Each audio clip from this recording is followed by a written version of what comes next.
Bobby on the Beat. Hey everybody, welcome to Bobby and the Beat. Fun episode today. We have my good friend Katie Lee Biegel. Katie is just a wonderful person and also like one of my confidants. And so welcome, Katie. You and I have such a long history, and I'm sure people don't know that. You know, we live separate lives on TV. But ultimately, we've been good friends for a very long time. A really long time. It's been like 20 years of friendship. Yes, you're my confidant. You know, that makes me feel so good. Thank you. No, you really are. And thank you. I've always felt like I could share anything with you, and I've always looked at you like a mentor as well. Thank you. I go to you for advice. Most of the time, it's personal.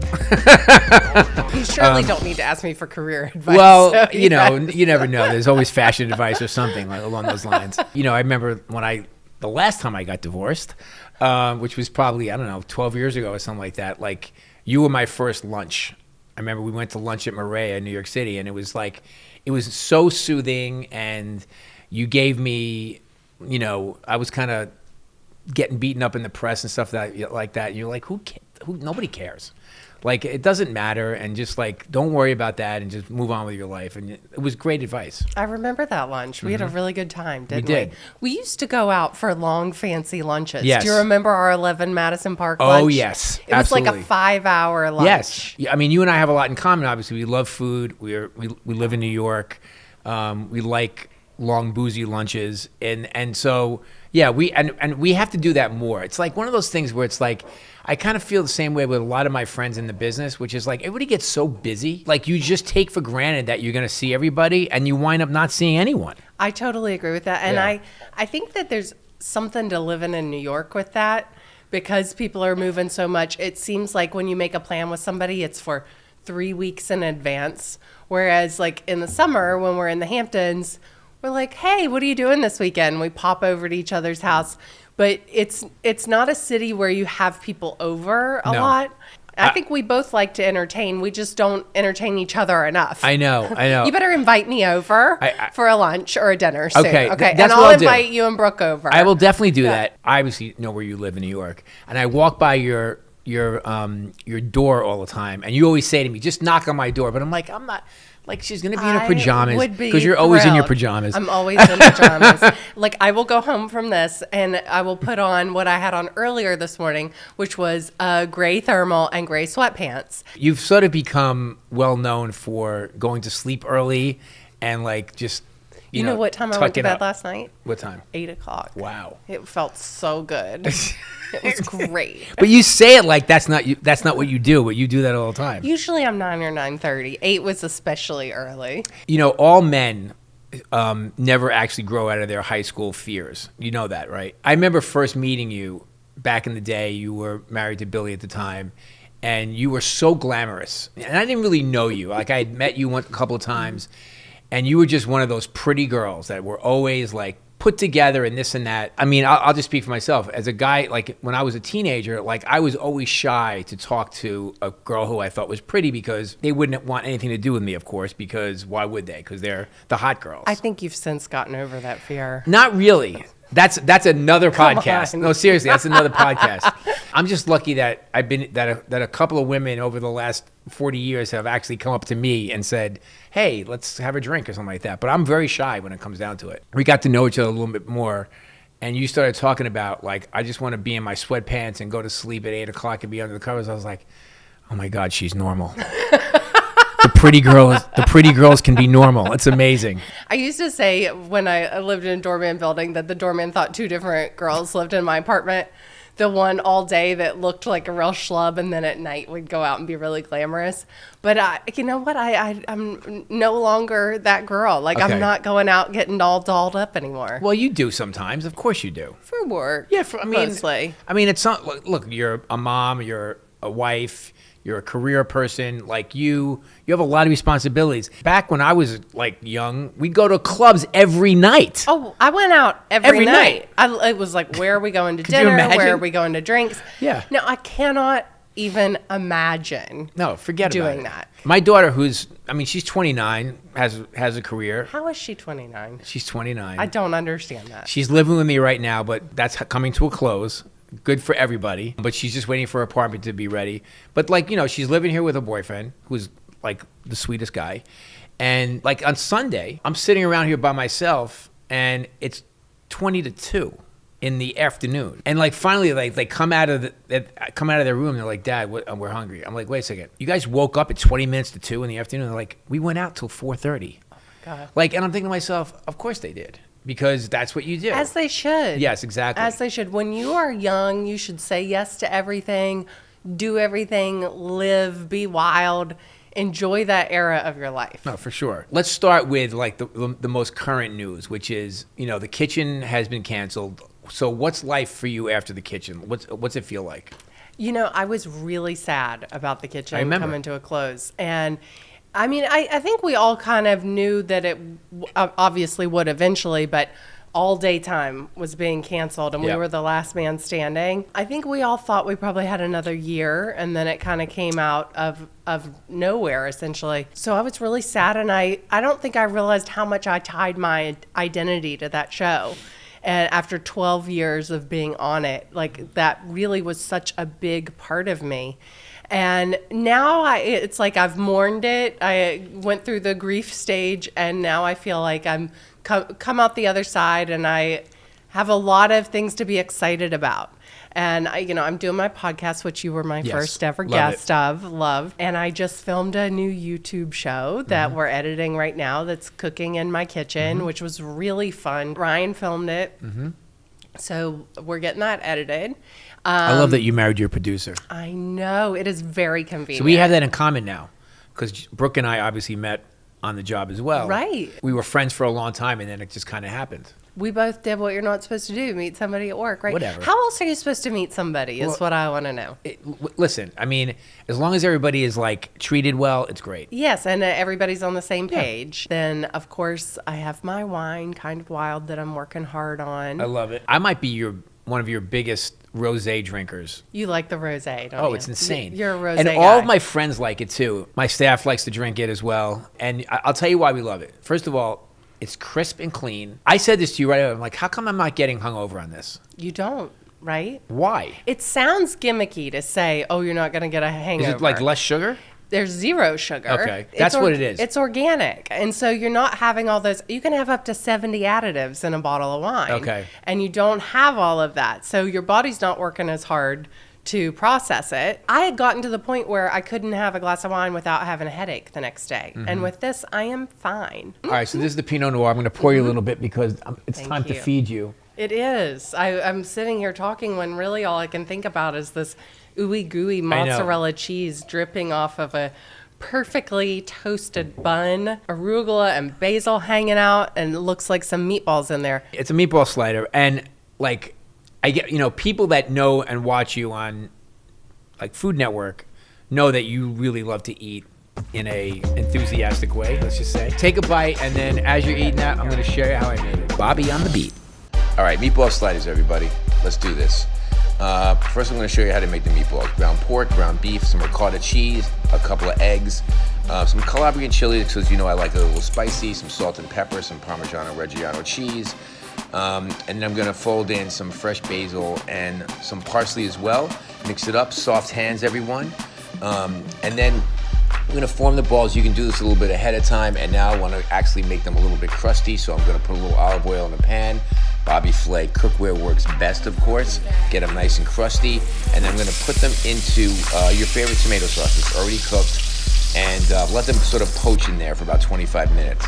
Let them sit, take them out, add a little more sauce, some fresh mozzarella cheese. I like buffalo, if you want to know the truth. Put them in the oven, let them melt along with the buns that you toast a little bit, and then take it out. Make a sandwich. That melty mozzarella cheese, a little extra basil, some fresh arugula for some pepperiness. Top it off with the top of the bun, and there you go. Meatball sliders. Tastes good. Bobby on the beat. This Pinot Noir will be perfect with this. How'd you get involved in this company? I'd wanted to get into wine for a few years, and I kept looking for a partner. I kept trying different wines, and frankly, nothing that was very good that I liked. And then I met my partners, Jordan and Adam Sager, kind of coincidentally through another friend. They wanted to get into organic wine, direct to consumer. And it was just kind of like a perfect storm that we met.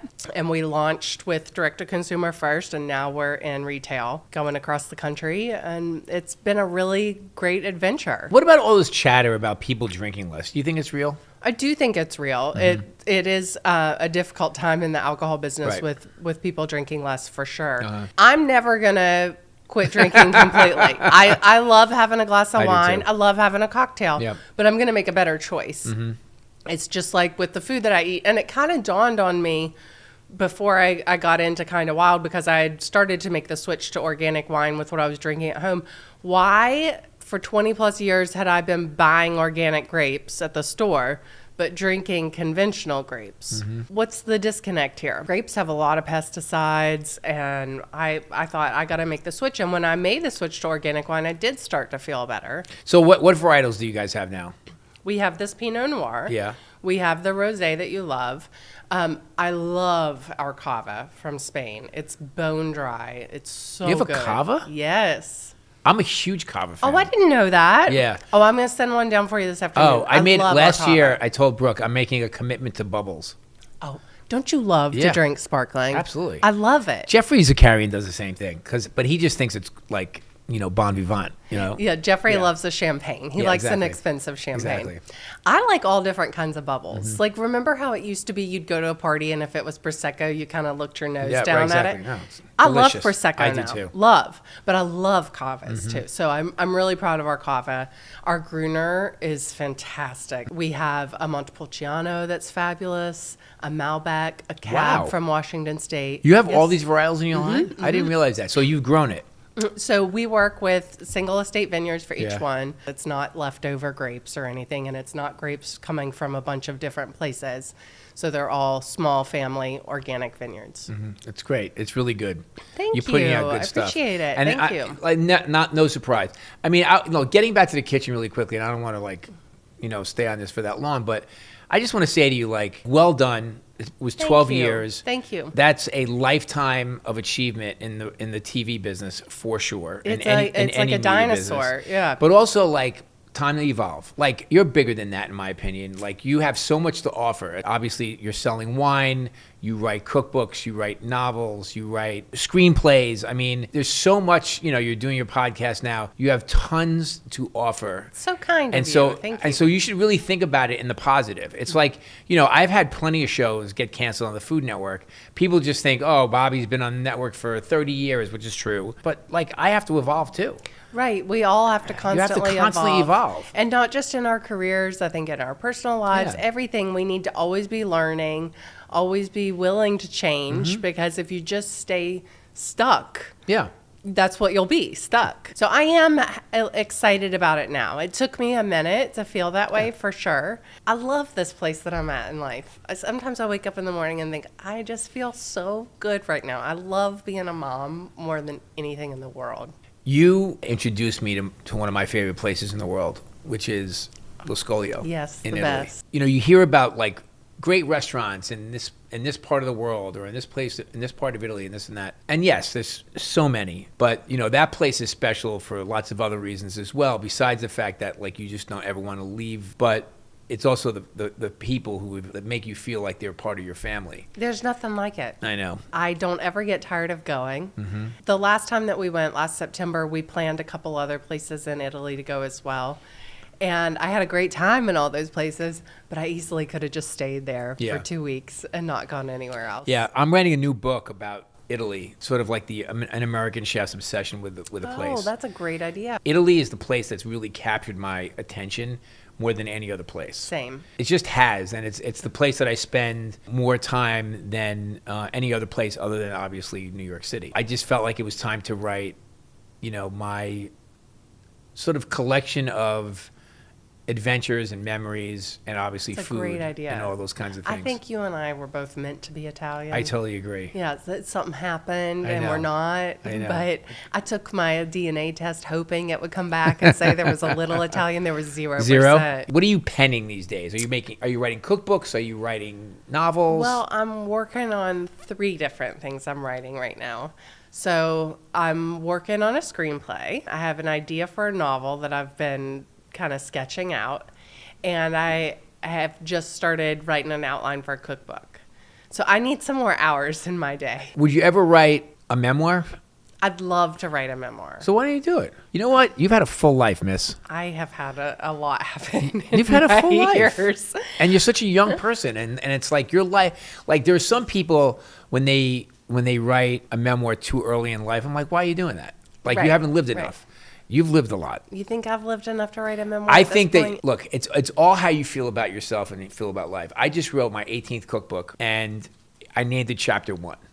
I loved that book because it was like a cookbook memoir. You know what I think makes a good memoir, though? Like when you've had things that obviously other people are involved, I think it's important to tell your story and not be telling on someone else. Mm-hmm. So it's a way of crafting it that it's your experience. I also think that you're, like, in so many ways, an amazing role model for younger women because you were in this position when you were young. You met this person who was like literally an icon in the world.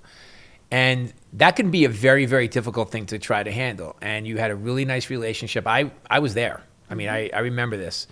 Obviously, it came to a close, but it in a very nice way. You just kind of went on from there. Like, you didn't kind of like cover up and get all depressed and go and hide and run. Like, you went to the next step, which is kind of like when I heard about the kitchen being canceled, I was like, Katie's got this. I'm not worried about Katie at all. This is just a speed bump, and she's going to take the experience that she has, and she's going to multiply the opportunities. I really believe that. I'm going to come here more often because you're so good for my self-esteem. But I really believe that. You said so many nice things. No, it's so true, though. I'm just a person that kind of keeps going, and like I've never taken no for an answer on anything.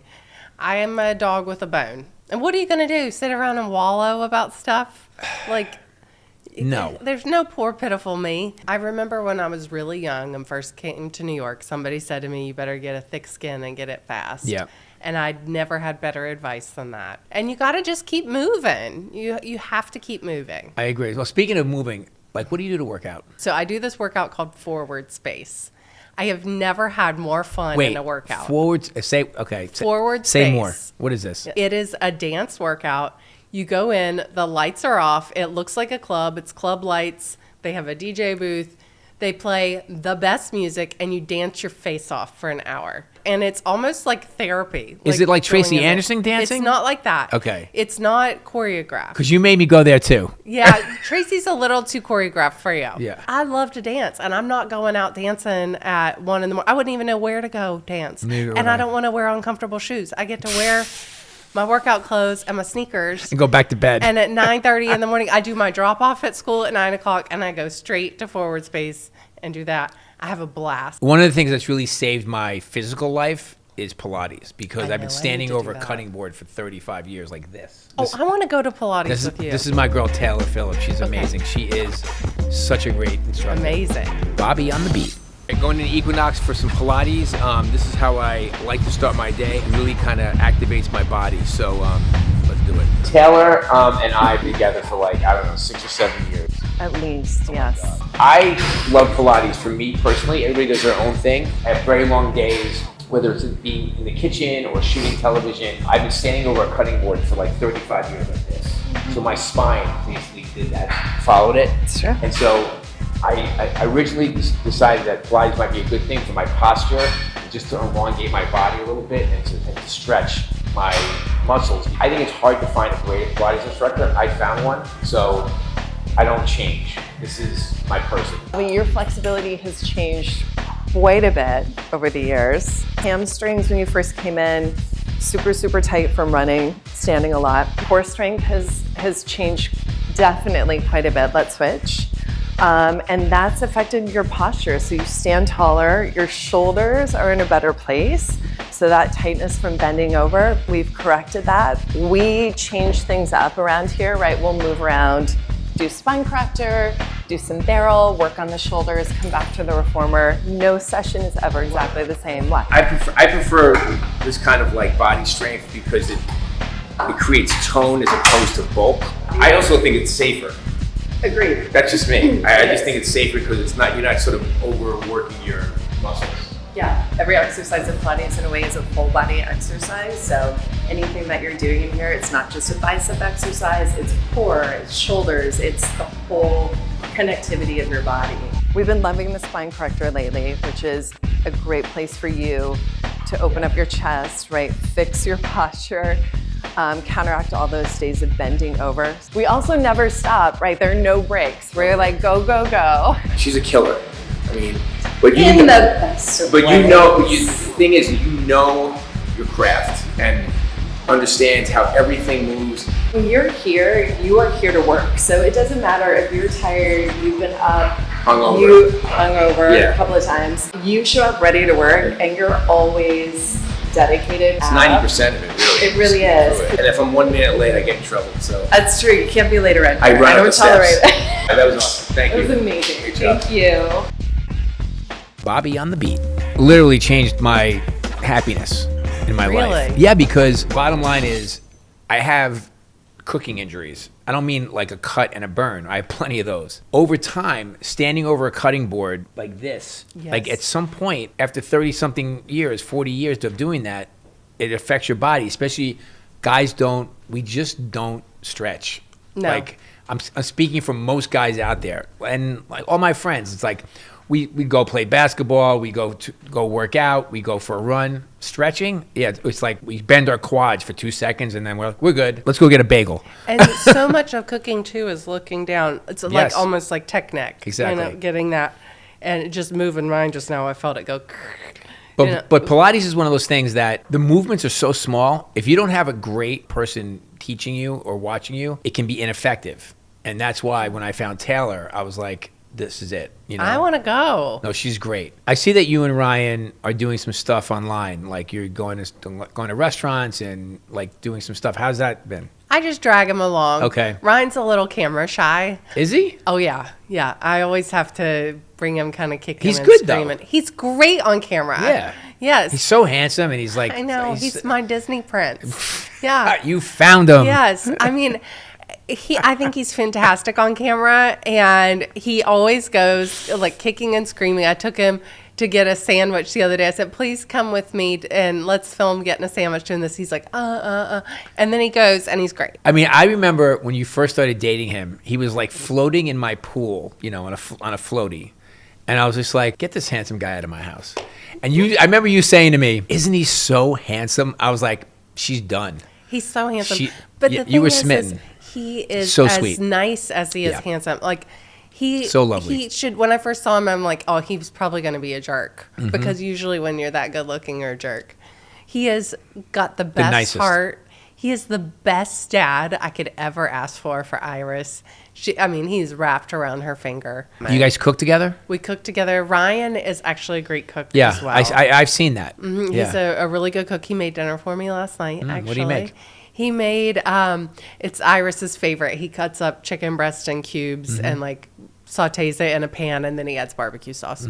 So we had that. Perfect. White rice and some salad. Very simple dinner. We do dinners like that very often. I actually love that Brooke and I cook together all the time. I bet you guys have fun. She's a wonderful cook. I was watching that Instagram of you all cooking together on New Year's Eve. Oh my God. And I thought, oh, this is it. It was a dream come true. Yes, you guys looked like you were having so much fun together. We were.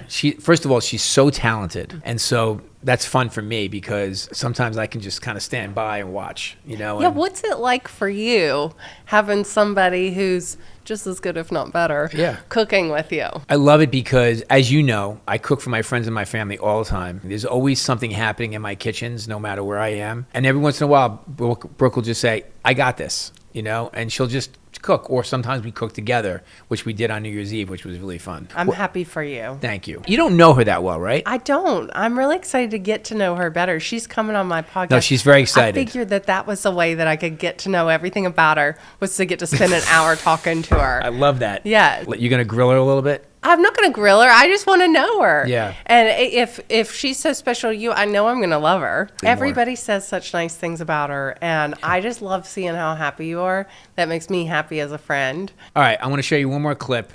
This is my boy, Jimmy V. Do you know Jimmy? Of course course I Okay. know Jimmy. I love Jimmy. Everybody knows Jimmy. I love that he's America's food He's- critic.